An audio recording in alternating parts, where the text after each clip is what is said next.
Bonjour, bienvenue dans Lumière intérieure. Cette semaine, j'ai la joie d'accueillir un comédien, particulièrement de théâtre.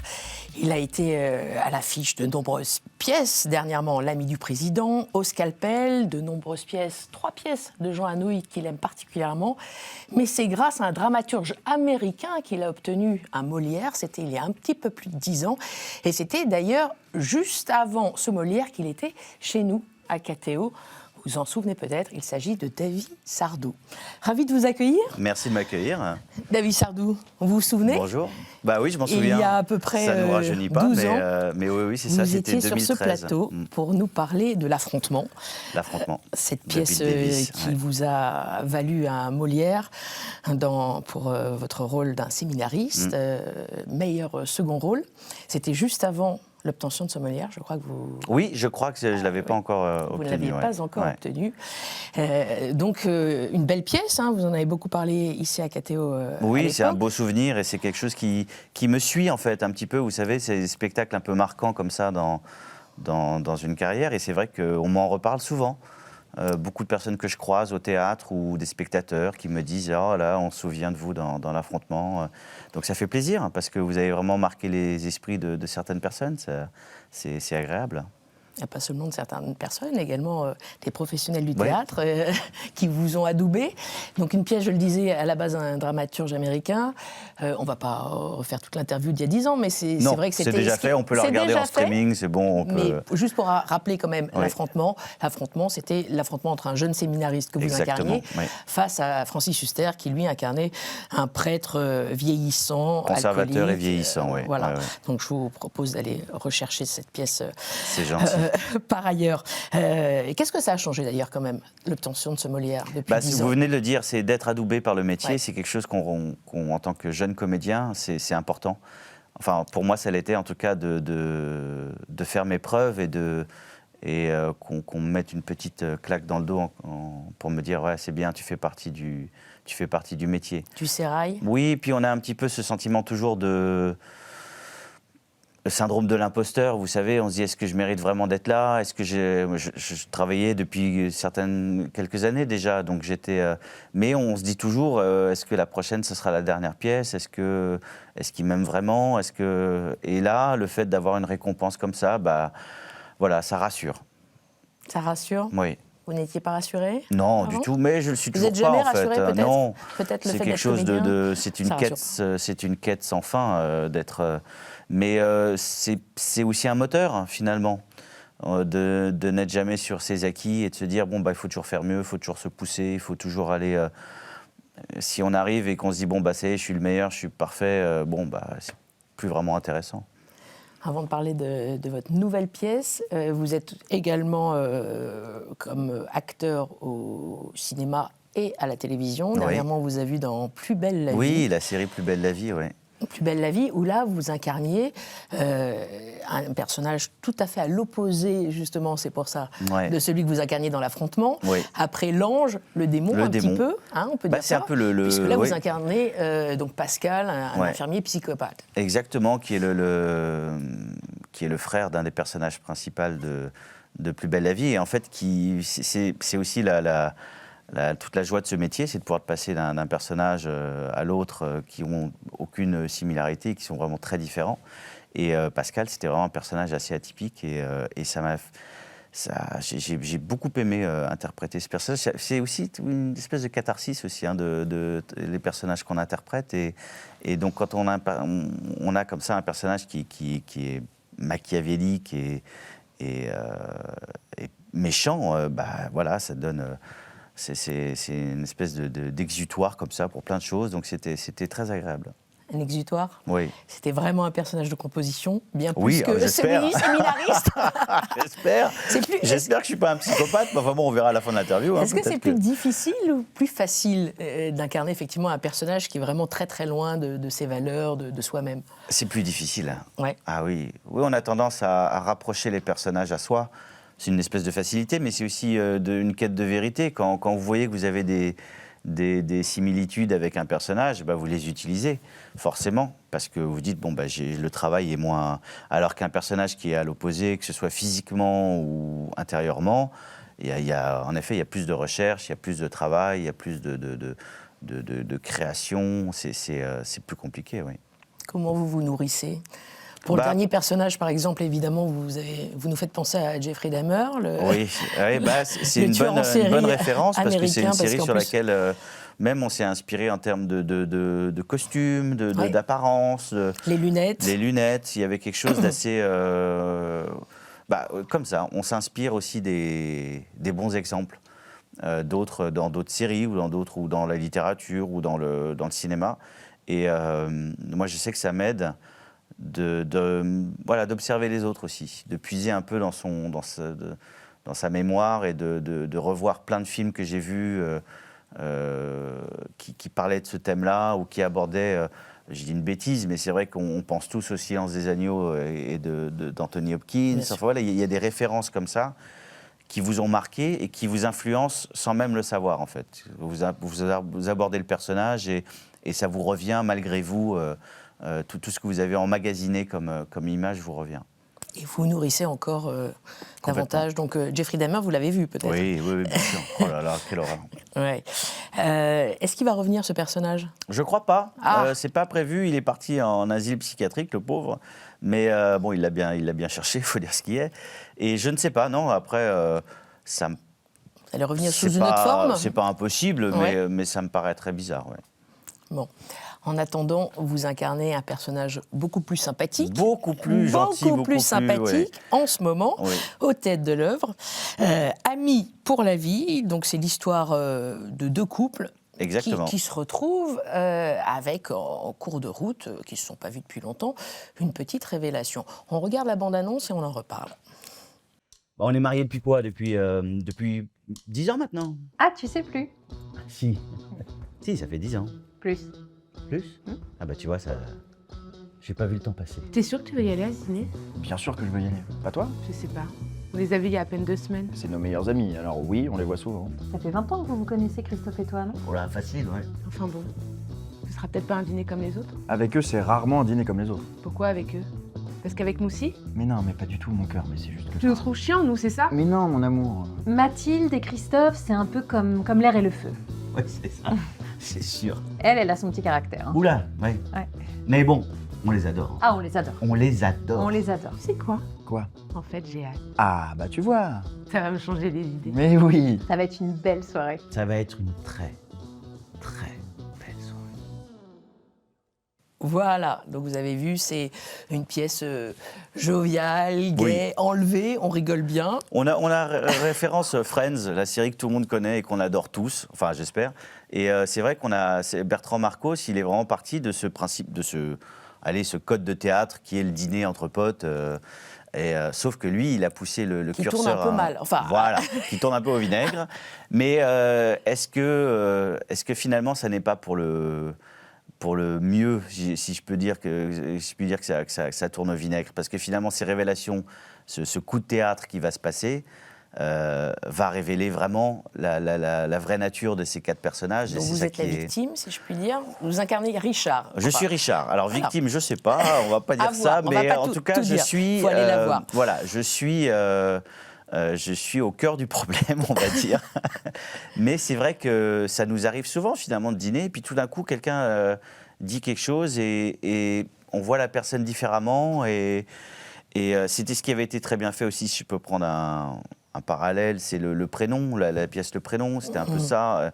Voilà, donc on part de codes très classiques du théâtre, très comédie, et puis on va essayer de le tordre un petit peu au fur et à mesure de la pièce. Très vaudeville. Alors vaudeville, plus comédie de boulevard, avec une petite touche supplémentaire. En tout cas, on va essayer de mettre une petite touche supplémentaire à la pièce. Vous qui avez joué, je le disais, du Hanouille, aussi de Shakespeare, qu'est-ce que vous ressentez quand vous retournez vers le théâtre plus populaire Moi, j'aime beaucoup ça, en fait. Alors, l'alternance aussi, de passer d'un texte classique à... Mais là, ce que je retrouve dans la pièce de Bertrand Marcos, c'est plus... il y a un côté comédie, évidemment, de boulevard, comme j'ai pu en faire précédemment, mais il y a aussi un petit côté Pinter. Je ne sais pas si vous voyez Harold Pinter. Harold Pinter, oui. Voilà, il y a ce côté où la nature humaine et le sous-texte prend un peu le dessus sur vraiment sur ce qui est dit durant le dîner. Et c'est ça que j'aime beaucoup aussi, et avec mes partenaires de scène. Donc, Alors on va les citer, allez-y, Alison oui. Paradis, Oui. Marie-Ange Casta et Julien Personnaz. Ouais, exactement. Et ben, on a réussi à trouver cette petite alchimie qui fait que ça, j'espère, que ça marche et que ça marche auprès du public.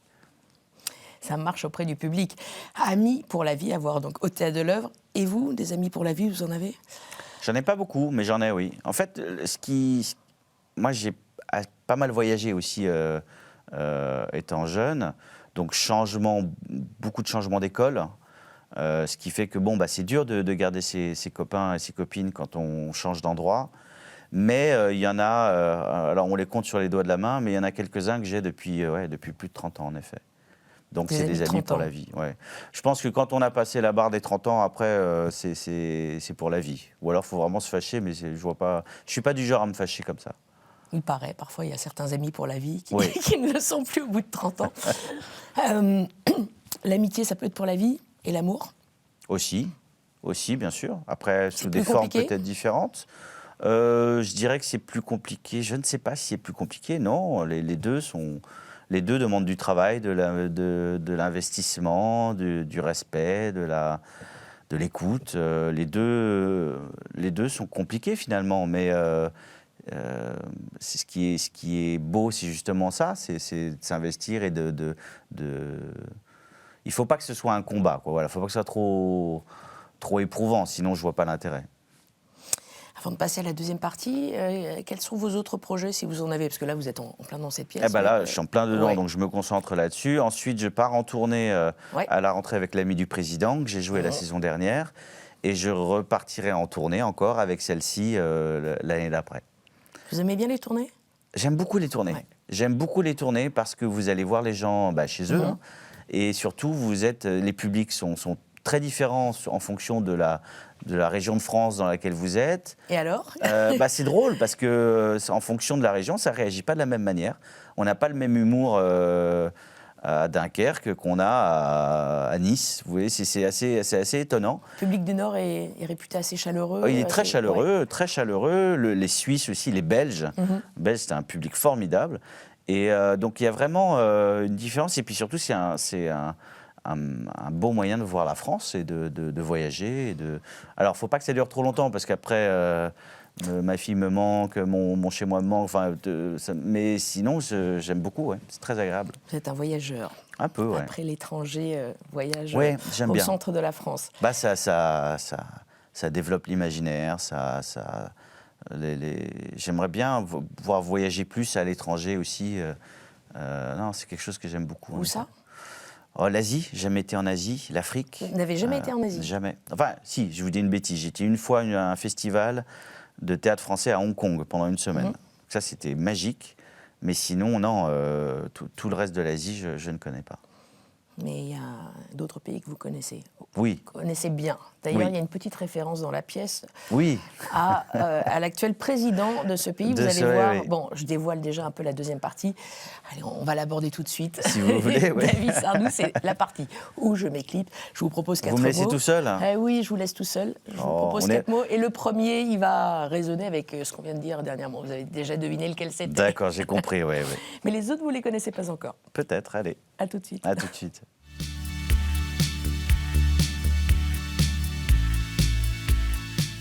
David Sardou. Est-ce que vous êtes bien? Je suis très bien, ils sont très confortables, vos fauteuils. La lumière ambiance est très bien. Non, tout Vous va avez bien. même un repose-pied, si vous le souhaitez. Ah, je vois ça, oui. Bon, après peut-être, je l'utiliserai, on verra. Bon, vous avez sans doute deviné mon premier mot. En plus, j'ai fait allusion à ce personnage qui apparaît en filigrane dans la pièce de théâtre Amis pour la vie. Il s'agissait évidemment de Donald Trump. Et le premier mot, c'est États-Unis. Ah, États-Unis. Un grand pays, alors qui traverse actuellement une période, on va dire, compliquée, en tout cas instable. Mais moi, j'aime beaucoup les États-Unis. Je trouve que c'est un pays formidable. C'est un pays magnifique déjà, avec des paysages extraordinaires, démesurés. Je pense que c'est un mot qui va bien aux États-Unis, démesuré. Et j'aime son cinéma, évidemment, ses acteurs. qui m'ont toujours fait rêver. C'est la raison pour laquelle, d'ailleurs, je suis parti aux États-Unis. J'ai vécu là-bas pendant 6 ans. Et j'ai pris des cours de théâtre à New York. À l'Actor Studio. Exactement. Le très fameux Actor Studio de Lee Strasberg. De Lee Strasberg, ouais, grand. J'en garde des souvenirs merveilleux. J'y suis retourné récemment avec ma fille, parce qu'elle rêvait d'aller à New York, et c'était magique. C'était vraiment un moment magique, et j'espère que ce pays, avec ce président-là, va malgré tout, j'allais dire s'en sortir, c'est pas le mot, mais voilà, on va traverser ces 4 prochaines années du mieux qu'on peut. Vous avez vécu 6 ans là-bas, vous disiez? Oui, 6 ans, oui. Essentiellement à New York? À Miami d'abord, pour finir mes études, qui étaient le lycée, hein, l'équivalent du lycée, et ensuite à New York, oui. Donc seulement sur la côte Est. Je ne connais pas la côte Ouest. J'aimerais beaucoup y aller, que ce soit San Francisco, Los Angeles. Et, Hollywood? Hollywood, bien sûr, hein, mais vous ne connaissez pas non plus? Non, non plus. Ah, étonnant, Ouais. pour quelqu'un qui a vécu 6 ans aux États-Unis, mais Bah oui, plutôt mais sur vous la savez, côte Est. c'est vraiment pas la porte à côté d'aller de la côte Est à la côte Ouest. C'est 6 heures de vol, ou 5 heures de vol, je crois. Donc c'est pas un petit voyage. Et j'ai jamais eu l'occasion, l'opportunité de me dire, allez, j'y vais. Donc non, pour l'instant, je ne connais pas. Mais c'est un voyage que je me garde et que j'aimerais beaucoup faire, oui. Ça veut dire aussi que vous travaillez dur à New York, Oui. à l'Actor Studio. J'ai également appris que vous faisiez des petits boulots, notamment barman. Serveur, Serveur, barman. pardon. Oh, la barman, j'étais pas terrible au barman. J'ai essayé Serveur? de faire des cocktails, mais j'étais pas très réussi. Ouais, j'étais serveur dans un bistrot qui s'appelle le Charlot à New York, qui existe toujours. Et c'est drôle d'ailleurs, parce que j'y suis retourné avec ma fille, et c'est toujours le même patron que j'embrasse, Bruno d'ailleurs. Et le Bill Bocquet? Et le Bill Bocquet, voilà. En fait, c'était les deux restaurants un peu, on va dire les deux, on va dire frères et sœurs de l'Upper East Side là sur Madison. Et on avait un peu les mêmes équipes, donc c'est devenu. Bah, vous parliez d'amis pour la vie. Est-ce que j'ai des amis? Bah, il y a des amis que je me suis fait à cette époque-là, qui sont vraiment mon noyau dur, quoi, qui sont mes amis depuis maintenant bientôt 25 ans, même plus. Et ça, c'est des amis pour la vie. Des Américains? Non, des Français. Des Français qui étaient comme moi, alors pas acteurs, hein, mais qui étaient partis un peu vivre l'expérience américaine, certains dans la restauration, qui sont restés d'ailleurs, et d'autres juste pour l'expérience personnelle. Et donc on s'est retrouvés tous serveurs comme ça dans ce restaurant, et on est restés amis. Est-ce que c'est difficile d'être français aux États-Unis, même à New York? Non. Ou au contraire? Non, c'était pas difficile. Non, je dirais pas ça. Au contraire, et on était plutôt bien accueillis, et petit côté européen qui plaisait bien aux New-Yorkais. Non, je trouve que c'était pour moi, c'était plus compliqué, si vous voulez, dans le travail, parce que évidemment, on est le français de service, donc il fallait gommer l'accent, il fallait, pour essayer de vraiment avoir des rôles de locaux. C'était plus compliqué pour moi, oui. Vous êtes complètement bilingue? Oui, complètement, oui. Donc ça aussi, vous avez beaucoup travaillé sur l'anglais? J'ai beaucoup travaillé sur l'anglais, d'abord sur la langue tout simplement, et ensuite même sur le phrasé. Et finalement, j'ai pris la langue comme on parlait tout à l'heure ensemble de composition, d'aller vers un personnage. Et ben moi, de jouer en anglais, ça m'a mis une espèce de filtre comme ça qui m'a finalement libéré. Puisque je ne jouais pas dans ma langue maternelle, ben je me suis dit, donc c'est pas moi. Donc je peux me permettre plein de choses, puisque j'avais cette langue qui était un peu une espèce de composition déjà. C'est-à-dire que j'étais pas vraiment moi, David, le petit Parisien, j'étais aux États-Unis et en anglais. Donc ça me permettait je pense que ça m'a un peu libéré aussi dans mon jeu d'acteur. Vous n'avez pas tenté votre chance, que ce soit à j'ai Broadway tenté ma chance ou à Hollywood, non? Si, j'ai fait des petites pièces, si vous voulez. Alors, on n'était pas loin du théâtre amateur, mais c'était vraiment un commencement. Et finalement, c'est pas que j'aurais... Déjà, c'est une ville qui est très chère, New York. Hein, encore aujourd'hui, c'est compliqué. Et des bons acteurs américains, il y en a beaucoup, beaucoup. Alors je me suis dit, bah tiens, j'avais des opportunités peut-être en France. Et puis moi, ce que je voulais, c'était faire mon métier. Donc serveur, c'est marrant, mais c'est pas ce que je voulais faire. Je voulais vraiment monter sur scène, être devant les caméras. Et bon, bah voilà, la vie a fait que je suis rentré en France et peut-être qu'un jour j'y retournerai. Je me laisse toujours des portes ouvertes et en tout cas, c'est une expérience inestimable et qui m'a beaucoup servi. Et aussi peut-être pour faire du cinéma. Alors, j'ai entendu que vous aviez fait quelques rencontres quand même. Al Pacino. Oui, alors Qui ça vous a c'était pas donné des professionnel. J'ai été serveur pour Al Pacino. Oui. J'aurais bien aimé lui Mais il donner vous a la donné des réplique, conseils mais professionnels. je lui ai donné un D'acteur. café, c'est pas pareil. Oui, il m'a donné des conseils, mais des conseils. Finalement, je me rends compte aujourd'hui, les conseils c'est bien gentil, mais si vous vivez pas le truc, ça ne reste que des mots. Et le premier conseil qu'on m'avait donné, c'était, on m'a dit tout l'inverse la minute d'après. Donc, si vous voulez, c'est bien de regarder le travail de ces idoles parce qu'évidemment, c'est un exemple. Après, les conseils, bon, on essaie de faire. Finalement, quand on le vit, on se dit que le meilleur conseil, c'est de vivre, c'est d'essayer de faire son métier et de se bâtir soi-même. Est-ce que vous avez quand même des cinéastes préférés? Oui. J'ai entendu parler de David Lynch. Ah, Lynch, ouais, Lynch.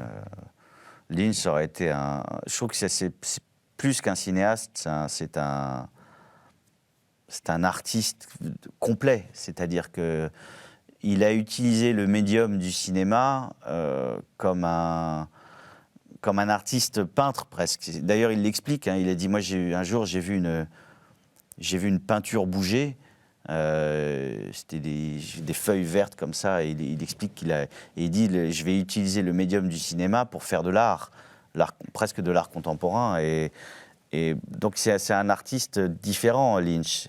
Et son cinéma est bouleversant. Et ce qui est génial quand on est jeune et qu'on découvre Lynch, c'est qu'on se dit, bah oui, mais en fait, j'ai pas besoin de comprendre. J'ai pas besoin qu'on m'explique. J'ai pas besoin de sens. Vraiment, c'est à moi de le trouver. Et c'est ça que j'ai trouvé chez Lynch et que je trouve remarquable. Et même chez ses acteurs, d'ailleurs. La manière dont il les dirige. Donc ouais, Lynch, pour moi, c'est une référence. Malheureusement, il nous a quittés. Mais oui. Quel serait le réalisateur avec lequel vous rêveriez de tourner? Vivant ou... Vivant. Ah oui, alors vivant. Que ce soit encore un projet. Ah, bien sûr. Dans ce cas-là, je dirais... Eh ben, j'ai eu la chance de croiser il n'y a pas longtemps Darren Aronofsky. Voilà, lui, j'aimerais beaucoup travailler avec lui. C'est un immense réalisateur de Requiem for a Dream, de The Wrestler, de Black Swan. Sinon, un réalisateur français, Guillaume Niclou, peut-être. Vraiment un cinéaste que je trouve remarquable. Voilà, pour en citer que deux. Les appels sont lancés. Exactement. Allez, on passe au deuxième mot. Un mot peut-être un peu facile aussi que j'avais proposé à votre frère Romain qui était chez nous il y a quelques années. Le mot père. Ah bah oui, forcément. Votre père on a le même et notre père. Ah d'accord. Ah, comme vous voulez. Bah, le père, c'est la figure du père, comme vous dites, le père. Mais qu'est-ce que je peux vous dire là-dessus? Ça vous agace? Non, ah non, du tout. Oh, non, non, non, au contraire, je trouve ça normal, je trouve ça tout à fait logique et naturel. Et votre père, moi-même, bon, je serais je à le dis votre pour ceux place, qui ne le savent pas encore, bon, c'est Michel Sardou. Voilà. Voilà. Donc, non, c'est et vous tout, êtes aussi, faites partie de la 5e génération quand même des Sardou, 5e génération d'artistes, des enfants ouais. de la balle, d'artistes. Ouais. Mais moi, quand je vois ce mot maintenant, je pense à ma fille, en fait.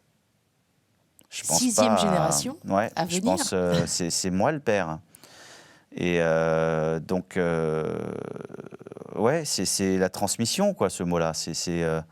C'est la pérennité. Donc, oui, c'est ça. Pour moi, c'est ça que ça représente. Et après, on a des bons rapports. Qu'est-ce que je peux vous dire d'autre? Je pense que je me suis construit, en effet, par rapport à lui aussi. Et puis, il y a cette fameuse phrase que vous connaissez, qu'il faut tuer le père à un moment ou un autre. figurativement bien sûr, et donc je pense l'avoir fait professionnellement et peut-être personnellement aussi. Donc non, je suis assez, pour citer un terme, on va dire religieux, je suis assez en paix avec ça. Vous êtes le seul parmi vos frères et sœurs à avoir choisi spécifiquement la voie du théâtre. Oui, oui, c'est vrai. Ça a été une évidence, le théâtre? Ça a été plus qu'une évidence, ça a été... Enfin, oui, qu'est-ce qui peut être plus qu'une évidence, vous allez me dire, mais non, ça a été vraiment quelque chose de naturel. Voilà, c'est quelque chose, je savais qu'il fallait que je sois là. Et encore aujourd'hui, vous avez des soucis de tous les jours, vous avez des problèmes, vous n'êtes pas bien, même je peux être un peu malade ou quoi que ce soit, et sur un plateau, tout disparaît. C'est magique. On parlait d'Al Pacino tout à l'heure, il disait c'est un besoin vital de jouer pour lui, et il me dit c'est comme de respirer presque. Eh bien, je suis pas loin de penser ça aussi. Un besoin de respirer par rapport à ce père que vous avez et aussi par rapport à votre frère, puisque vous êtes le cadet? Alors, oui, mais non. Ou rien à voir? Non, je pense pas, je disais pas ça dans le contexte du père ou du frère, c'était vraiment mon besoin d'être acteur à part entière. Ça n'a pas vraiment de lien. Alors ça en a un forcément, puisque c'est contextuel aussi. Vous allez me dire, j'ai baigné dans un milieu où je pouvais aller au théâtre voir ma grand-mère sur scène, où je voyais mon père sur scène aussi dans un autre contexte, mais dans le musical. Jackie Sardou. Voilà, exactement. Donc ce contexte a fait que j'ai eu accès au cinéma, au théâtre, et que ça m'a donné envie. Mais tout comme mon frère a eu accès à la littérature par la bibliothèque de nos parents, et qu'il s'est mis à lire. Donc oui, il y a un contexte, mais le besoin d'être sur scène, il vient d'ailleurs, c'est sûr. Comme c'est le mot « père » que j'avais également proposé à Romain Sardou, Oui. c'était un peu plus facile avec lui, puisqu'en tant que romancier, il a écrit toute une série sur le père, comme vous le savez, Notre Père, la série Notre Père, Pardonnez-nous nos offenses. Un de ces tomes est également Délivrez-nous du mal. Ce père qui est aux cieux, comment vous l'envisagez? Comment je l'envisage? En fait, j'ai du mal à l'envisager. C'est-à-dire que j'y crois, si vous voulez. Je crois en sa présence. Mais de l'envisager, de le contextualiser, de lui approprier peut-être même des traits ou quelque chose, c'est pas quelque chose qui m'interroge. Je vois plus ça comme une espèce de couverture peut-être rassurante qu'il peut y avoir, et donc notre Père qui est aux cieux, je ne sais pas quoi vous dire. Je pense que c'est une figure qui... je regardais là dans votre... en attendant de venir à votre émission, il y avait des images de Lourdes. Et je voyais tous ces pèlerins qui arrivaient comme ça, et je dis c'est beau, c'est magnifique de voir tout ce que la foi peut procurer comme ferveur, voilà. Donc comme apaisement, voilà. Le Père, ce serait l'apaisement, si je peux être un peu philosophe. Cet apaisement qu'il vous procure? L'apaisement qu'il procure, pas à moi particulièrement, parce que moi, l'apaisement, je le trouve, je pense, ailleurs. Je le trouve en moi, l'apaisement, plus que dans quelque chose que j'imagine de spirituel extérieur. Je crois que le titre de l'émission, c'est la lumière intérieure. Moi, elle est là, et je l'associe pas à une spiritualité, à un Dieu qui pourrait me la fournir ou à quelque chose. Je crois que c'est quelque chose que je cultive moi-même. Ça tombe bien, puisque regardez, vous m'avez... c'est quoi l'autre mot? Vous m'avez éclairé. Je vous ai éclairé? Vous C'est m'avez le cas rien de le dit, dire. pourtant. Regardez le troisième mot. C'est un peu redondant. Regardez. Ah bah voilà, la Eh ben lumière. voilà. Ouais. Nous y sommes.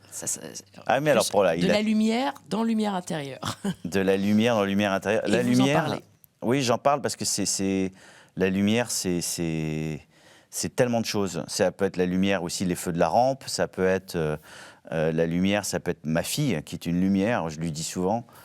Lucie. Lucie, qui veut dire. Effectivement, je Ah, pensais en à plus, elle en ouais. choisissant ce mot, puisque Évidemment, c'est la lumière. en latin. Mm. Ouais. Elle s'appelle Lucie Blanche, la lumière blanche. Elle a vraiment, et elle est vraiment une lumière. Hein. C'est un peu bateau, on va dire, de dire ça de son enfant. Mais elle, c'est vraiment une joie de vivre. Elle pétille, elle a les yeux pétillants, elle est drôle, elle a de l'humour.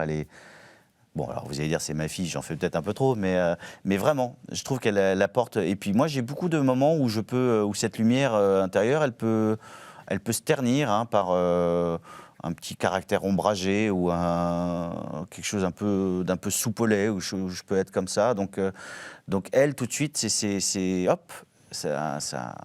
Et je pense à elle, je pense à ma compagne aussi, qui est vraiment une. Voilà, j'ai de la chance, j'ai 2 soleils à la maison, donc beaucoup de lumière. C'est joliment dit. De soleil à la maison. Quel autre type de lumière? Eh ben justement, la lumière de la Appréciez-vous. scène aussi, c'est quelque chose qu'on recherche. C'est intéressant d'être sous les projecteurs finalement, de se dire pourquoi j'ai décidé d'être là.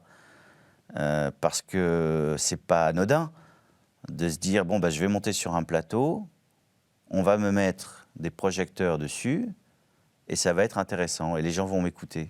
Mais pourquoi?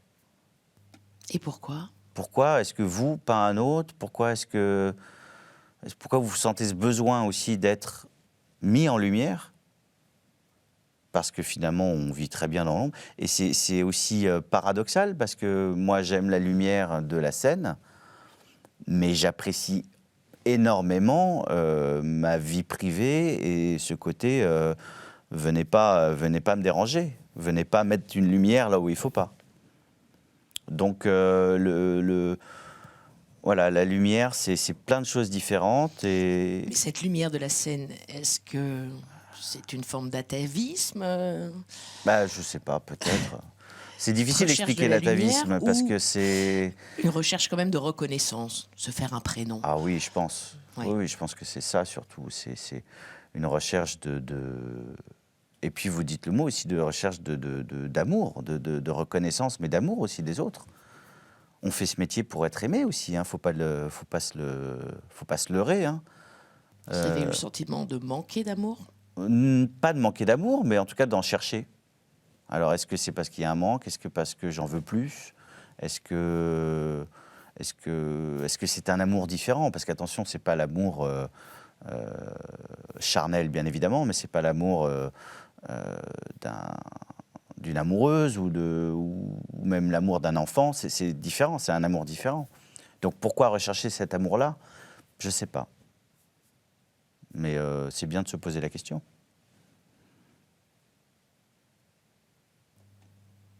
Je vous laisse vous la poser.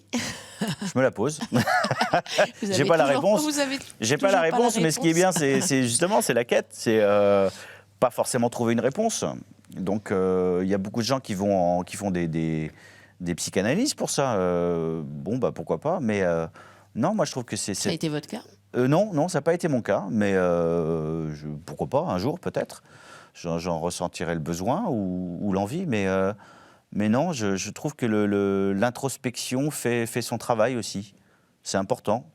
Alors, j'imagine que la prière aussi, moi, je ne prie pas, mais j'imagine que la prière, c'est aussi un moment d'introspection et de questionnement. Donc, c'est important d'avoir ces moments-là.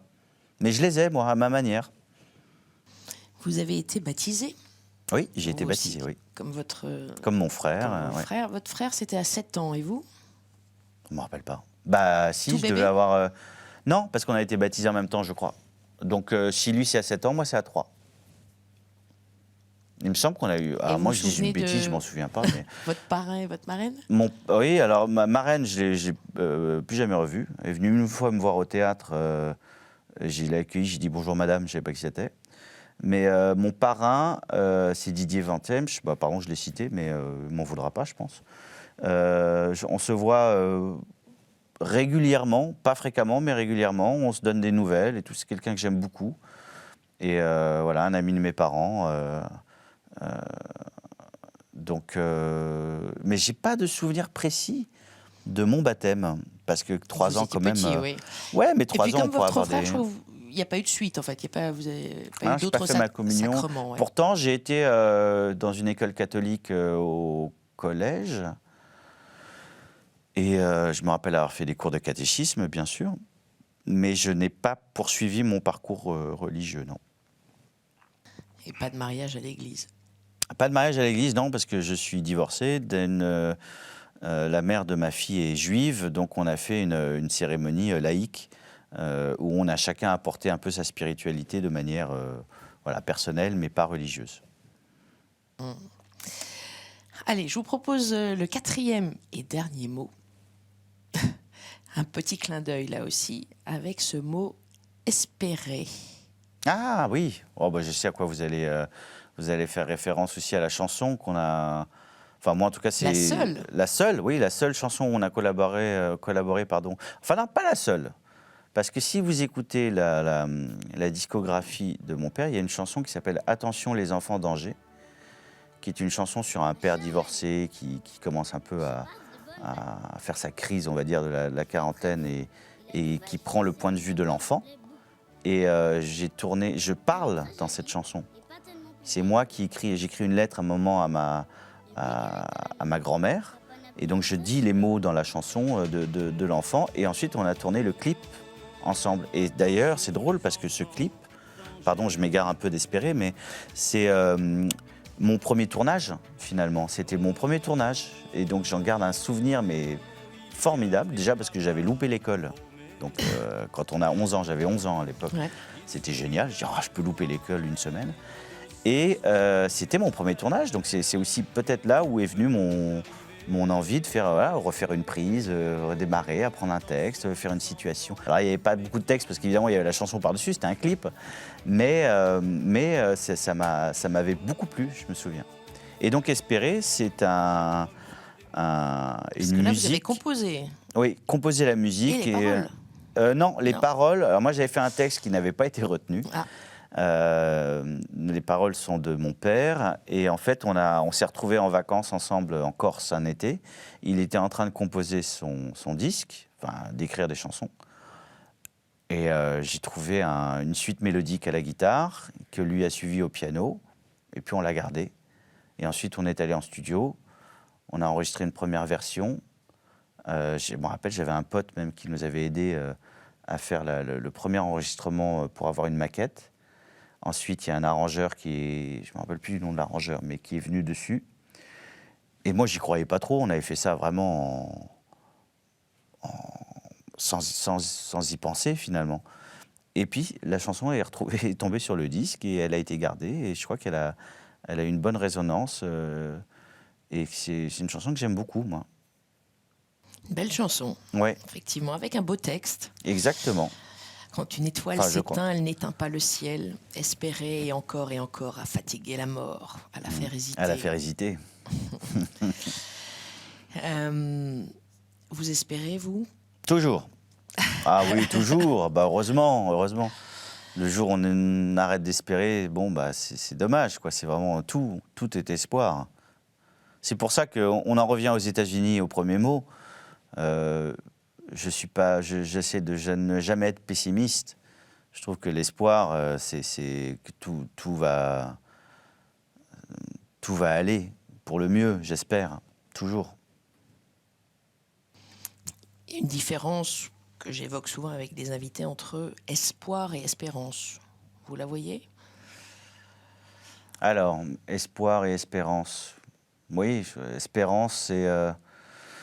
je relie quand même beaucoup les deux, mais oui, je vois la nuance que vous voulez dire. Ouais. Après, l'espérance, moi je pense à l'espérance de vie, ça me fait peur tout d'un coup. Je me dis, oh là là, combien de temps il me reste ? Ouais. Non, j'aime bien le mot espoir. Je trouve que le mot espoir est plus global.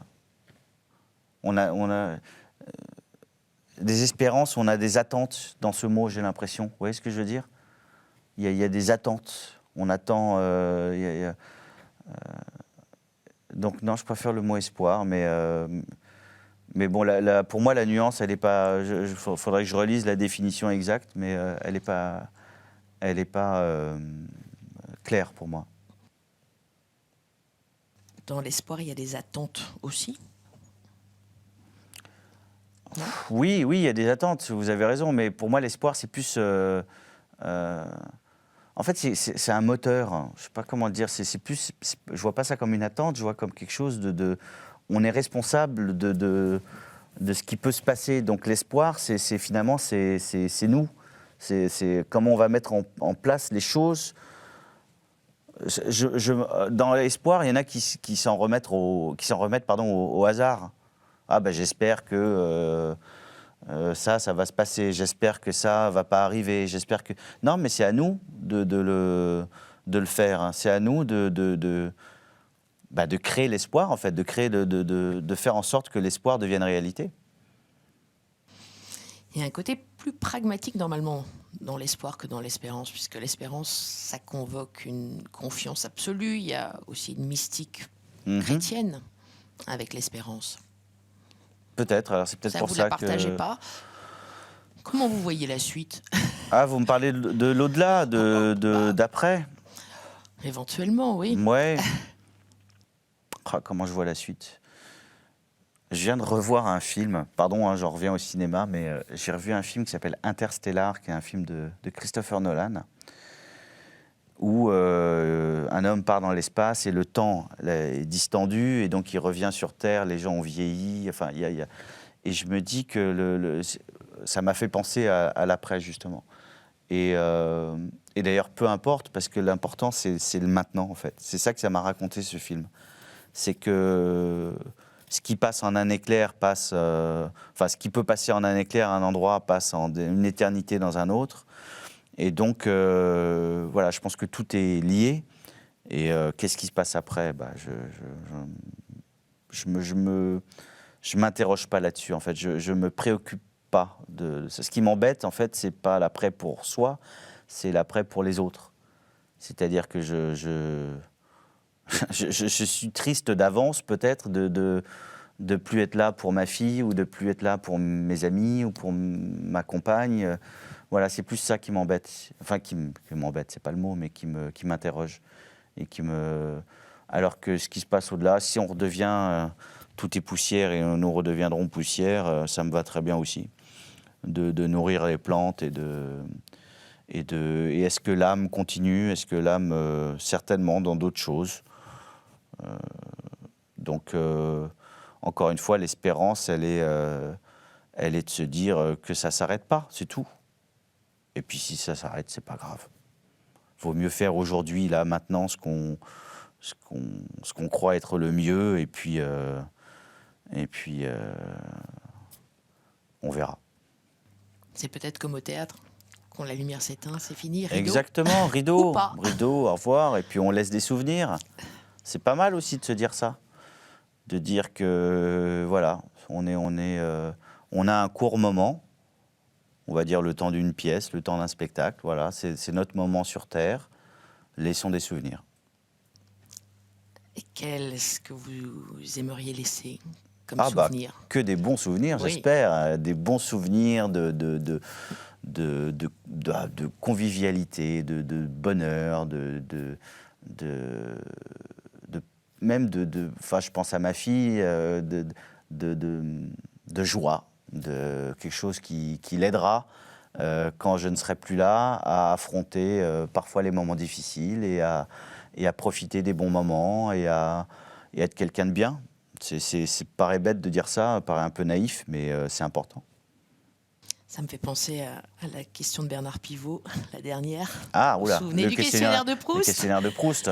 Mais il n'était pas totalement exact, hein, je crois, si je ne dis pas de bêtises. Fin, ouais. il demandait qu'est-ce que... Bon, si vous montez aussi... Qu'est-ce que vous aimeriez entendre voilà, Dieu dire Exactement. Alors, c'est une bonne question. C'est drôle parce qu'elle est aussi...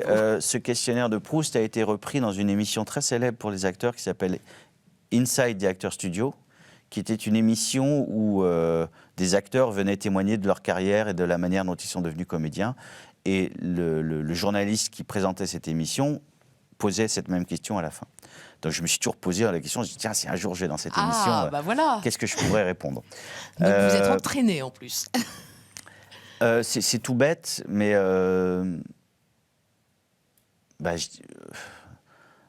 merci et bienvenue. Voilà.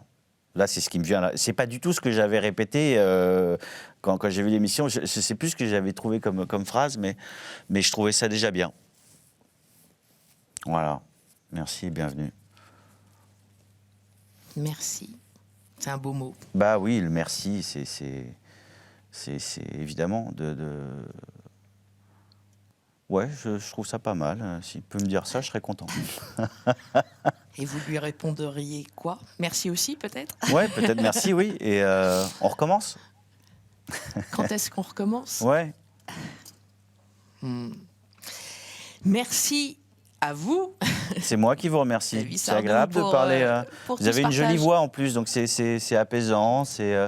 J'espère. Voilà. Puis en plus, on se livre différemment. On parlait d'introspection. C'est le fait de ne pas avoir une personne présente dans le studio. Bah voilà, ça vous fait partir un peu dans votre moi intérieur. C'est pas mal. Dans cette lumière intérieure. Exactement. Bon, vous n'avez pas mis vos pieds sur le repose-pied, non? Alors, vous savez quoi, rien que pour vous, je vais le faire. Non, je vous taquine. Je vais faire, voilà, comme ça. Mais là, j'ai l'impression d'être un pacha, ouais. J'ai un Oui, peu oui. l'impression d'avoir un... Il me manque plus qu'un petit cocktail et le soleil et d'être un peu au bord de la mer. Mais c'est pas Très mal aussi, détendu. finalement. Allez, je reviens auprès de Bon, vous. je reviens. Un peu de verticalité, allons-y.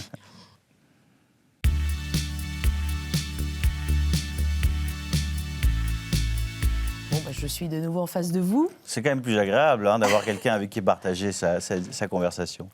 Vous êtes sûr? Ouais. Parce que vous disiez que c'était quand même agréable aussi de... Alors, d'entendre vos voix. oui, mais pas trop longtemps. C'est-à-dire Pas que trop rester longtemps. seul, d'ailleurs, ça me ressemble bien. J'aime bien être seul, mais il ne faut pas que ce soit trop longtemps non plus. Pas trop longtemps. Ouais. D'ailleurs, j'ai vu que vous avez enlevé vos pieds, du coup. Ah bah oui, je me Oui, retrouve c'est en vrai que j'ai dit un petit peu de avec vous. verticalité. Ce qui est drôle, parce que dans l'intermède, juste avant qu'on relance la caméra, vous disiez que votre chanson préférée de votre père, c'était Le Fauteuil. Oui, c'est drôle. C'est drôle. Tout d'un coup, Il je était me là. dis, Alors, faut je que sais fasse plus si d'ailleurs, cette c'est drôle parce que résonance, je la partage. le titre de la chanson, c'est Il était là. Et beaucoup, je Chanson crois. sur le père. hein. Sur le père, oui, sur mon grand-père. Et, Fernand. Et le titre qu'on dit toujours, c'est Le Fauteuil. Ouais. Parce qu'il Incroyable. était là dans ce fauteuil. Donc là, ce fauteuil-là, il vous sied, il vous a il plu? me va très bien. J'ai été très bien. Parfois, on peut avoir mal aux fesses, mais là, tout va bien. Non, enfin, tant mieux. Parmi les 4 mots proposés, il y en a un qui vous a davantage stimulé? Enfin, États-Unis, bon. Ça... Lumière, j'ai beaucoup Lumière. aimé Lumière et Ouais. Espoir. Ouais, non, c'est deux. États-Unis et Père, je m'y attendais un peu plus. Oui. Mais Lumière et Espoir, ouais, c'est deux mots. Je crois que ça doit être partie des deux plus beaux mots qu'on puisse dire. Vraiment? Lumière et Espoir, ouais. La lumière, forcément. Oui. Et votre fille, quand Oui, on baptise sa oui, oui. petite fille Lucie. ouais. Lucie, Lumière, forcément. Il y a d'autres mots que vous aimez comme ça? Libellule. Ah, libellule. J'aime bien C'est ce mot-là. très joli. Allez savoir pourquoi. Je trouve que c'est un Avec joli un mot. L aussi. Hein? Un L, Oui, pareil. Il y a une aimez sonorité bien les L ailes. comme ça. J'aime bien les ailes. Ouais, bah, tiens, pour vous envoler. pour m'envoler. Vous n'avez pas encore fait de psychanalyse, mais... Bah, on est en train d'en faire une, On est là, en train regardez. d'en faire une. En 3 mots, voilà, j'ai besoin de m'envoler et de lumière. Voilà, j'ai pas besoin de faire de psychanalyse, j'ai qu'à vous voir vous. Réinvitez-moi toutes les semaines. Avec plaisir. Et on fait. Bon, pour la prochaine pièce? Ah bah avec plaisir, Ah. avec plaisir. Bon. On va pas attendre 10 ans cette fois-ci. Non, peut-être pas. Non. Prochain Molière? Non. Ah, pourquoi Ah, pas. bah, au plus Pourquoi vite, pas. alors. Vous savez, c'est ça le Je problème vous des le- récompenses. je vous le souhaite. C'est que vous en avez une, après vous en voulez 2, puis vous en avez 2, Ah oui. vous en voulez 3. Voilà, donc c'est pareil, c'est une quête sans fin, ces choses-là. Bon, en tout cas, en attendant, je vous propose d'aller voir la pièce très gaie, jubilatoire Ah de oui. David Sardou, à 4 personnages, un vaudeville, vous n'aimez pas trop le terme, mais bon, une Moi, je trouve comédie. ça, parce que ça fait drôle, vieillot parce qu'il y tout a de un suite, sous-texte, vaudeville. c'est vrai. ouais. Oui, ça fait Non, moi, vieillot. je dirais Mais une en même comédie, temps, une comédie contemporaine. Une comédie contemporaine, Voilà. à voir au Théâtre de l'Œuvre, Amis pour la vie. Et voilà, je vous propose de voir ça. Merci beaucoup encore. Merci à vous, David Sardou, vraiment. pour ce partage. Merci à vous de nous avoir suivis. Comme d'habitude, vous pouvez revoir l'émission, vous connaissez l'adresse kto-tv.com. À la semaine prochaine. Bye bye.